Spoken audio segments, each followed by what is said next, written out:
Radio Lomé, il est 12h30 minutes.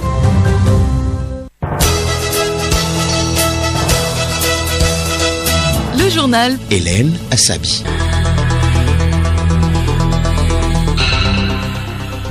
Bonjour à tous et très heureuse de vous retrouver pour le journal. Au sommaire, la problématique de la concurrence déloyale et l'importation frauduleuse était hier au cœur de la 3e réunion du cadre de concertation État et secteur privé. Les acteurs ont fait le point sur les dispositions réglementaires et opérationnelles de lutte contre ce fléau.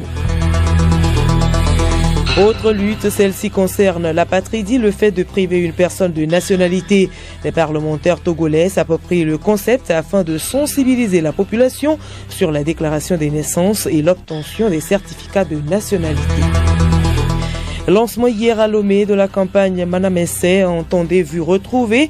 Environ 2000 personnes seront opérées de la cataracte durant 12 mois.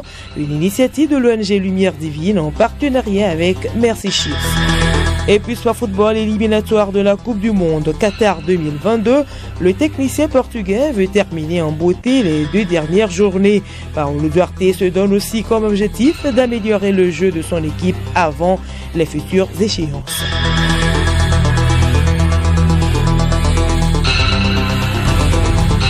radiolomé.tg. Mesdames et messieurs, une fois encore, bonjour. La 3e réunion du cadre de concertation État-secteur privé s'est tenue hier à Lomé. La rencontre a permis aux différents acteurs d'échanger sur les pratiques de la concurrence déloyale au Togo, impact, dispositifs réglementaires et opérationnels de lutte contre les importations frauduleuses. Ce cadre de concertation État-secteur privé est une initiative du gouvernement dans le but d'assainir le secteur économique. Kojo Adedje, ministre du Commerce, de l'industrie et de la consommation locale.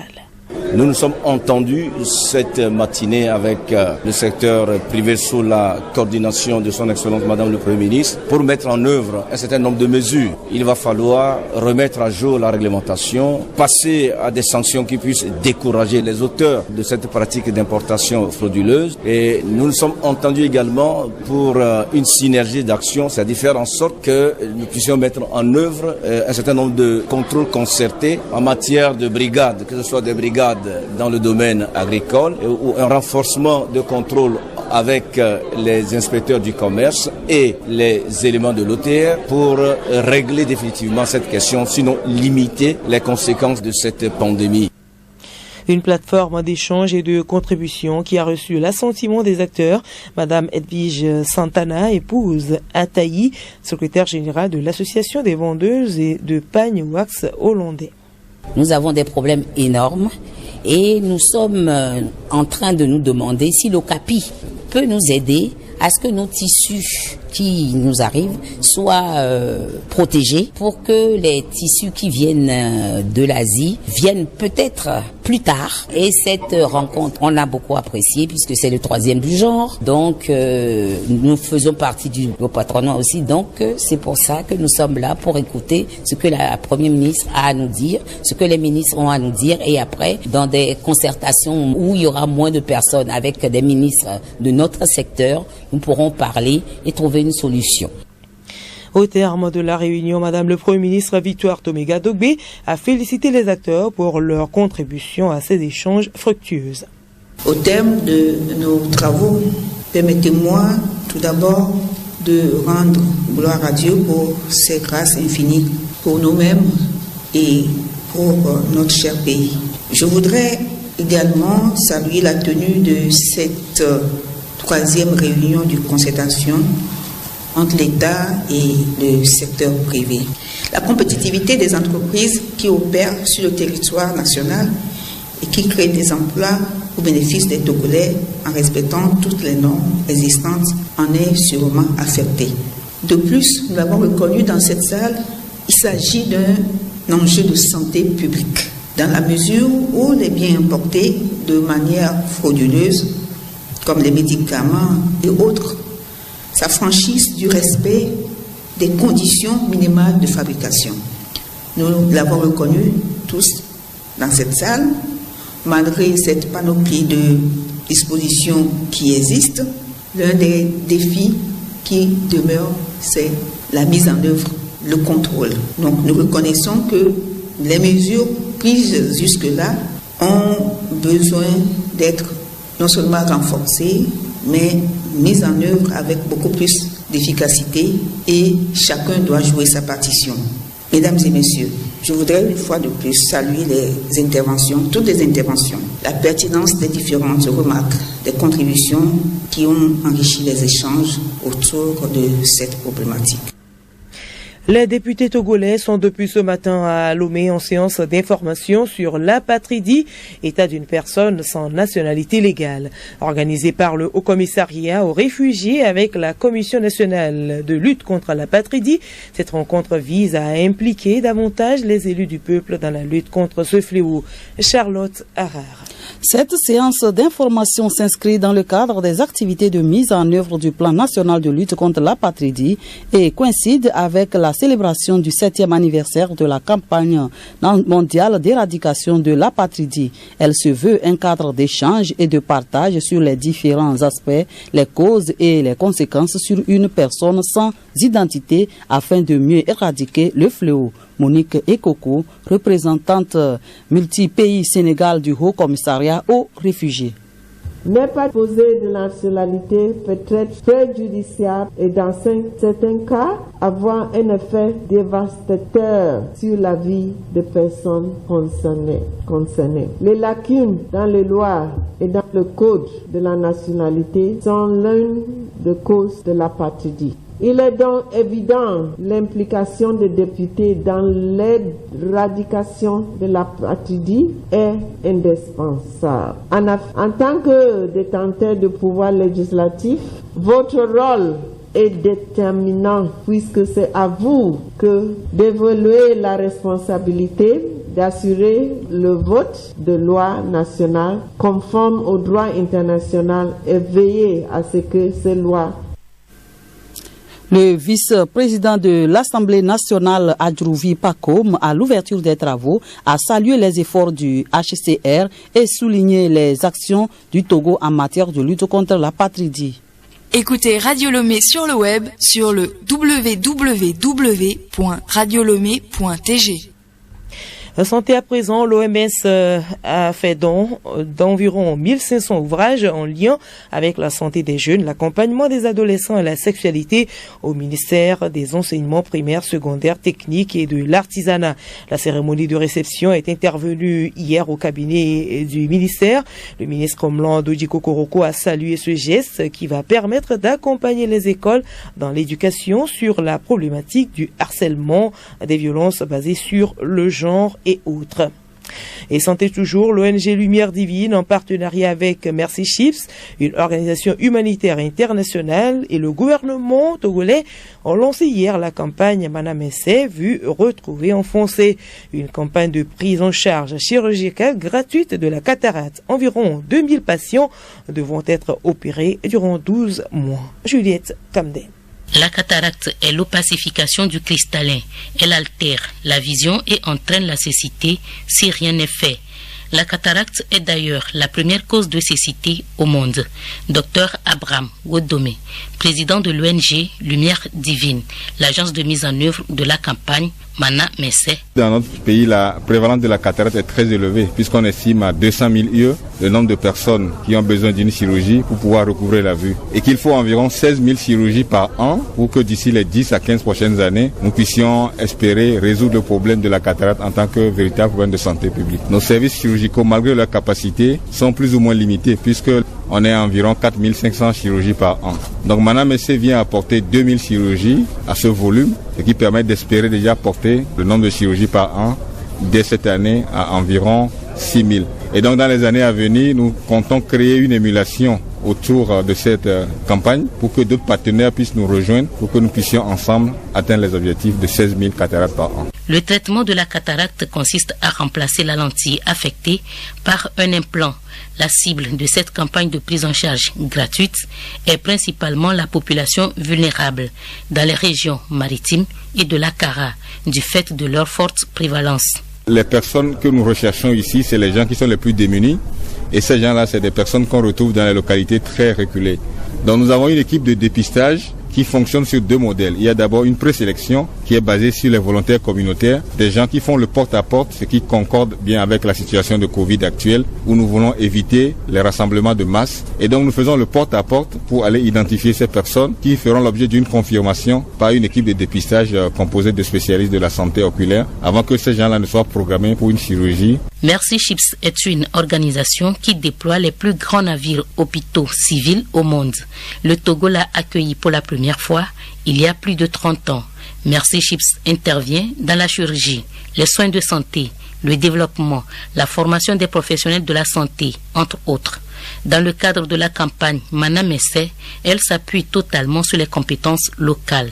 La campagne a été lancée par la ministre déléguée chargée de l'accès universel des soins, en présence du directeur régional Mercy Ships pour l'Afrique et de la représentante de l'OMS au Togo. Merci à vous, Juliette. Comme des consciences alimentaires, c'est sous ce thème que le réseau INADES Formation Togo, avec l'appui du ministère de l'Agriculture, de l'Élevage et du Développement Rural, a lancé sa campagne de sensibilisation de la population hier à Lomé. À travers cette campagne, le réseau veut promouvoir une alimentation saine, durable et suffisante à travers l'utilisation rationnée des intrants agricoles. Boukari Ayekassi, président de INADES Formation. Quand on regarde de par le monde, les systèmes de production alimentaire sont peu respectueux de l'environnement, avec de l'utilisation abusive des pesticides, herbicides et intrants qui ne sont pas toujours de bonne qualité, qui ne sont pas toujours homologués. Et donc, il faut prendre conscience de la nécessité d'avoir des aliments, non seulement des aliments en quantité suffisante, mais en qualité suffisante pour pouvoir nourrir la population. Nous avons lancé depuis l'année passée, en 2020, cette campagne Conscience Alimentaire pour mettre le lien entre la qualité de la terre et la qualité des aliments qui sortent de cette terre-là. L'alimentation est un droit et manger un vote. C'est par ce slogan que les promoteurs de cette campagne ont voulu faire passer leur message. Il est à noter que cette campagne se déroulera en 2 volets, à savoir la promotion de la campagne alimentaire et le contrôle citoyen. C'est Madoussi Ouetognon, directrice d'INADES Formation. L'alimentation est un droit et manger un vote, simplement parce que INADES Formation a choisi de promouvoir des systèmes alimentaires sains et durables basés sur l'agriculture familiale. Et en analysant les systèmes alimentaires, aujourd'hui, nous constatons que le droit à l'alimentation n'est pas réalisé. En termes de quantité et de qualité, ce que nous consommons ne nous garantit pas la réalisation de ce droit-là. Les opérations samedi propre reprennent à partir de demain dans les villes du Togo. C'est ce qu'a annoncé l'Agence nationale de développement à la base, ANADEB. Les samedis propres lancés en 2017 sont un projet de salubrité publique à l'échelle nationale financé par le programme d'appui aux populations vulnérables. Le journal Hélène Assabi. Hors du Togo, Soudan, le secrétaire général de l'ONU, Antonio Guterres, s'est entretenu hier avec le chef de l'armée soudanaise, l'exhortant à restaurer le gouvernement civil de transition plus d'une semaine après le coup d'État. Il a appelé à la libération de dirigeants civils arrêtés, notamment le Premier ministre Abdallah Hamdok, en résidence surveillée depuis le putsch. Peu après le communiqué de l'ONU, le général a ordonné la libération de 4 ministres soudanais, d'après la télévision d'État. Guerre civile en Éthiopie, l'émissaire américain est à Addis Abeba pour tenter d'arracher la paix. De quelle marge de manœuvre bénéficie aujourd'hui l'Éthiopie? Quelle sortie de crise envisagée et surtout avec quels acteurs?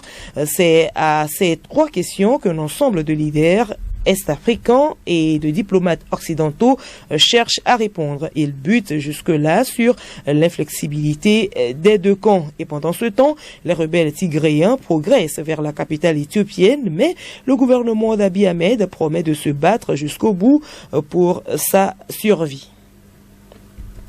Écoutez Radio Lomé et vous avez tout le Togo dans votre maison. Aujourd'hui, c'est vendredi. Au menu de l'agenda culturel, nous avons une sortie de single du spectacle Calebasse Challenge, du théâtre à l'Institut français du Togo, exposition d'œuvres d'art, la fin du cinéma d'animation et du concert à l'Institut français du Togo. Geneviève Bouillon. Du concert live Abdoulaye Ndeget et le Best Tête ce samedi 6 novembre à l'Institut français du Togo. Quand le Tchad rencontre la France, ça donne un mélange de blues et de mélodies du désert. Les mélomanes sont donc invités ce samedi à partir de 20h pour ce concert qui se déroule sur la scène d'Imirope de l'IFT. Toujours à l'Institut français du Togo, la fête du cinéma d'animation, démarrée depuis le 27 octobre, prend fin ce samedi 6 novembre. Du théâtre sur la scène d'Imirope à l'IFT, la pièce Chemin de croix de l'écrivain togolais Kani Alem sera représentée le 12 novembre prochain à partir de 20h. Autre sujet, du vernissage à l'hôtel Onomo, dénommé l'Entre-deux. Cette exposition d'œuvres d'art se déroule depuis le 20 octobre au 21 novembre prochain. La 12e édition du Grand Show Calebas Challenge de l'artiste comédien slameur menteur ambulant se tient le 13 novembre prochain à partir de 19h à l'Institut français du Togo. En prélude au show, une conférence de presse est organisée le 10 novembre prochain au marché de Kakaveli.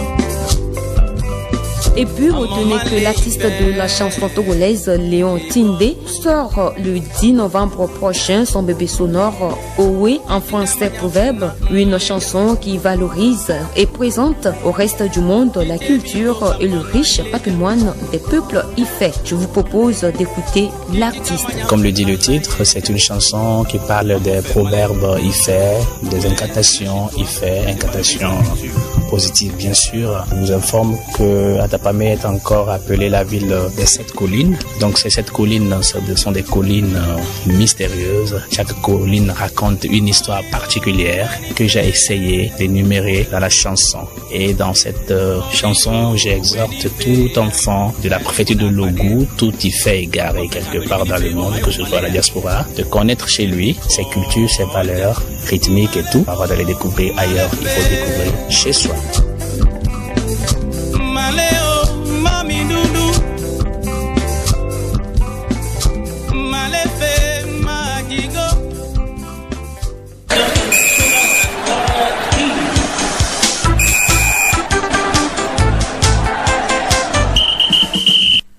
Sport football éliminatoire mondial 2022, une nouvelle figure dans le nid des éperviers. Samsondin Oro est convoqué par Paolo Duarte pour les 2 dernières journées contre le Sénégal et la Namibie. Edo Assignon.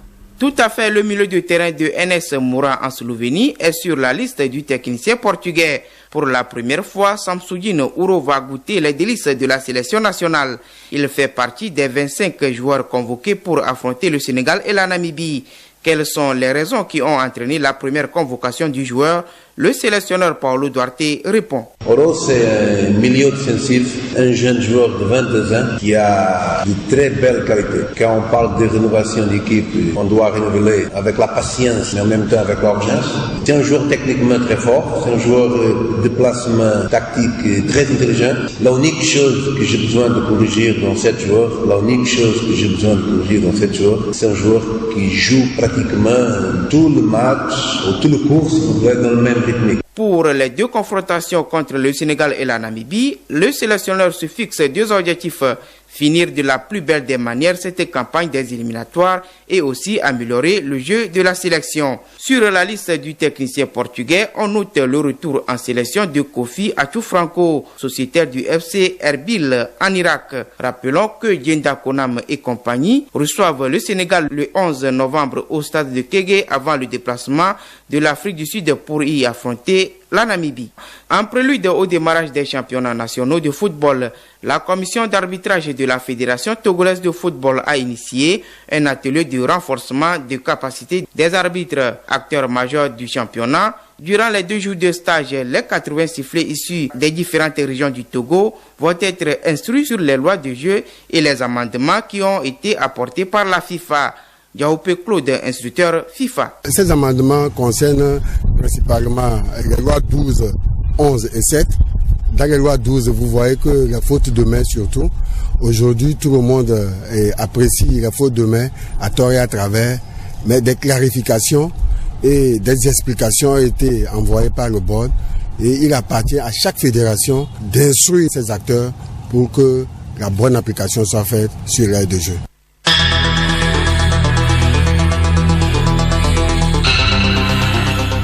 Voilà, nous sommes ainsi arrivés à la fin de ce journal. Retenez pour l'essentiel que la problématique de la concurrence déloyale et l'importation frauduleuse était hier au cœur de la 3e réunion du cadre de concertation État et secteur privé. Les acteurs ont fait le point sur les dispositions réglementaires et opérationnelles de lutte contre ce fléau. Et autre lutte, celle-ci concerne l'apatridie, le fait de priver une personne de nationalité. Les parlementaires togolais s'approprient le concept depuis ce matin à Lomé afin de sensibiliser la population sur la déclaration des naissances et l'obtention des certificats de nationalité.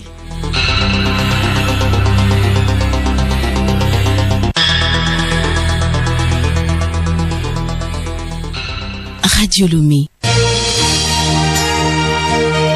Radio Lomé, boîte postale 434, email radiolomé@radiolomé.tg.